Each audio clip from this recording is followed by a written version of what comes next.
Live from the Coachella car camping line. We've been here since 7:30. It's almost 12 hours. Right now, the time, 5. We've been here for 12 hours. I've been like this. And we decided to stretch For 12 hours. Somehow. Grab some food, whatever it is, do that first. This is crazy. Not a great start, and this is the longest it's taken me to get here in the 9 years I've been to Coachella. I am not doing well. We waited 6.5 hours in line for security to let us in the heat. In case anybody's wondering how car camping is going at Coachella, we've been here since 2:30. It's noon and we're still not even set up. Coachella, what is going on? Coachella, what the hell are you doing? We have been stuck in line for nearly 10 hours. We showed up here for camping at 3 in the morning and got in line. It's almost 1 p.m. right now. We still haven't even gone through security, and everyone around us has been here for just the same amount of time. It's 100 degrees outside. People's cars are overheating. They're running out of gas. There are no bathrooms anywhere for us to use. There's staff porta potties people are being denied access to. People who've been waiting there in their car for 10 plus hours. People have literally been using the bathroom behind bushes like animals, and they paid like over $600 to be here. This whole experience has been so disappointing, and it's been extremely dehumanizing. People are pissed, the news is here, people are fighting and cutting each other in line. Someone in my group got sideswept being cut in line, and another woman literally got hit by a car because she was trying to block them from cutting in front of her.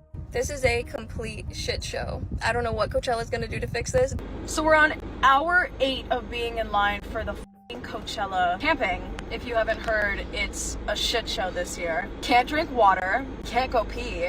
They won't let us into any of the restrooms. No bathrooms except for the staff, and the staff won't let us in. We're starving, but we don't want to eat because if we eat, apparently people ahead of us were shitting in the bushes, and the cops were called, so that stopped the fucking line for another half an hour because people are shitting themselves in the bushes, so we can't eat. We haven't eaten since 3.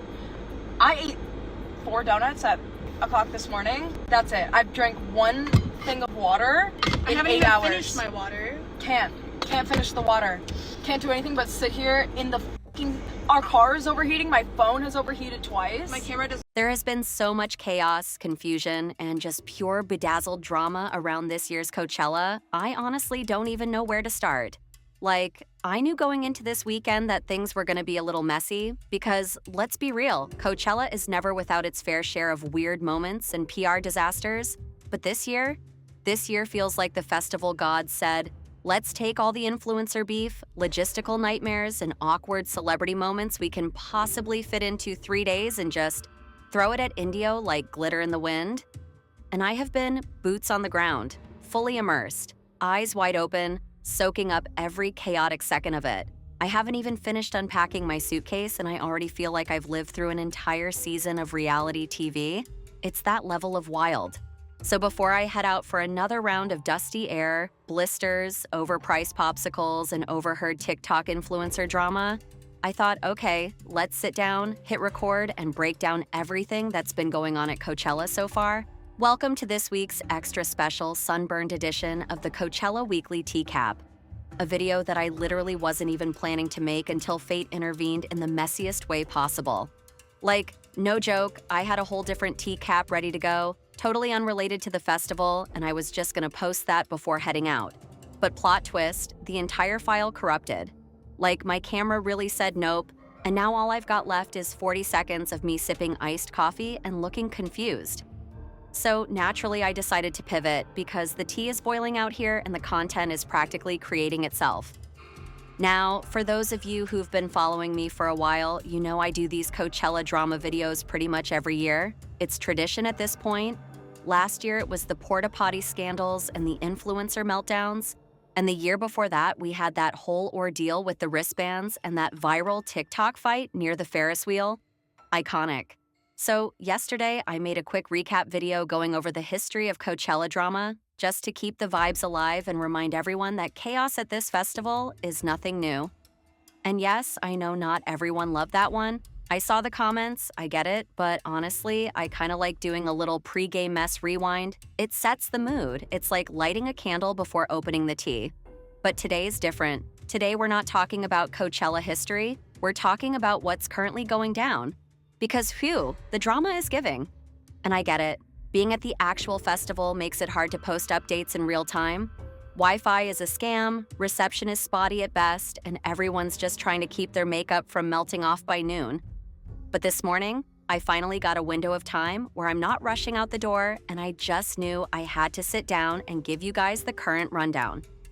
Because let me tell you, the drama kicked off before the first set even started. Like, we're talking people trapped in car camping lines for half a day, celebrity couples showing up and stealing the spotlight, and influencers already fighting over VIP entrances like it's Coachella Hunger Games. It's already a lot, and it's only day 2. So, yeah, grab a drink, maybe a snack, and let's get into the wild mess that is Coachella 2025.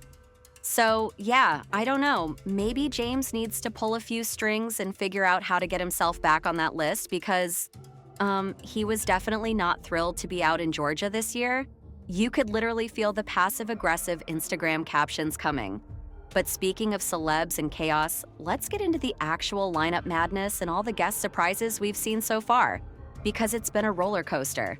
Now, you guys already know that last year had everyone shook with those surprise guest moments, like full-on jaw-on-the-ground reactions. So, naturally, people came into this year's Coachella expecting the same level of shock value. And yes, Charlie bringing out Lorde, Billie Eilish, and Troye Sivan. Like, girl was not playing around. That whole moment felt like a Tumblr dream from 2014 came to life with flower crowns and all. But the surprises didn't stop there, because Benson Boone brought out none other than Brian May from Queen to perform Bohemian Rhapsody. And listen, some people were calling it iconic. Others were like, hey, this ain't it. And that's just the Coachella way, right? You either live for it or you roll your eyes and scroll.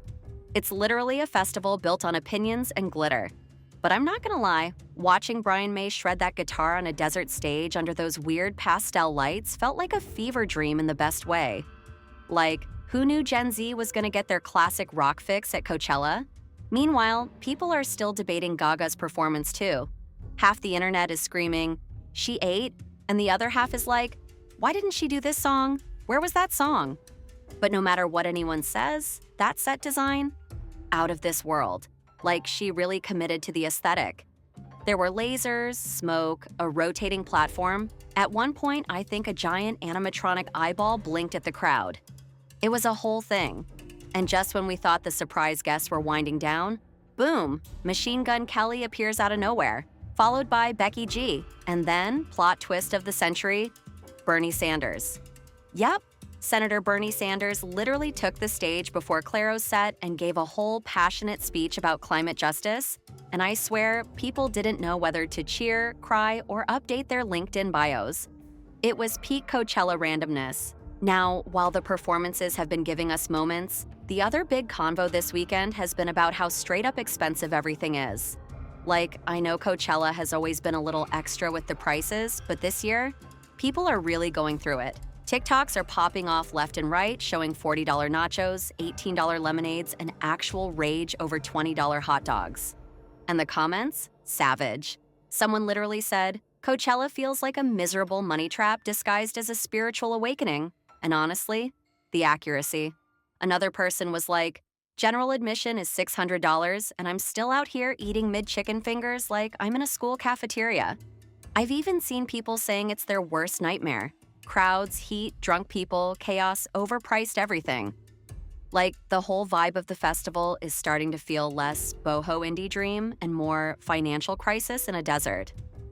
And speaking of heat, girl, the weather this year is a whole other villain. Usually it's chilly at night and warm during the day, but this time it's just scorching around the clock. Triple digits. People melting. I saw someone fan themselves with a tortilla. It's that serious.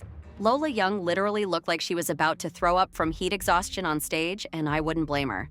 Everyone's out here pretending it's chill while secretly Googling heat stroke symptoms between sets. Normally, I'm layering up with a hoodie and a blanket by 10 p.m., but this year, I'm sweating at midnight. It's wild. And don't even get me started on the food again. Because while yes, water is only $2, bless, everything else is like choosing between dinner and rent. If you're gonna spend, at least hit up one of the real restaurants on site. There are actually legit LA spots set up with pop-ups. So like, If you're gonna go broke, might as well do it with dignity and truffle fries. Oh, and the crowds. Let's get into that, because there has been so much chatter about how dead the vibes have been. I posted a TikTok of Charlie XCX performing Apple, and people were in the comments like, why is the crowd so quiet? And honestly, that's just kind of how Coachella is sometimes. It depends where you're standing. People said the same thing about Gaga's set. From where I was, watching from the artist section, it felt kind of chill, maybe too chill. People were vibing, but not like moving. Meanwhile, GA looked like it was popping off. My theory? VIP and artist pass crowds are giving too cool to dance, while GA is out there risking heat stroke to scream every lyric. And let's not forget Travis Scott's set.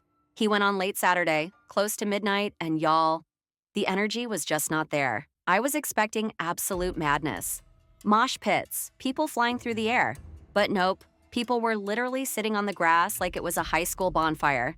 Apparently, Saturday night of weekend 1 is the party night, so most people were probably at Neon Carnival or some influencer rooftop thing instead. Everyone says weekend 2 is for the real music fans. So we'll see if Travis gets a better crowd next week.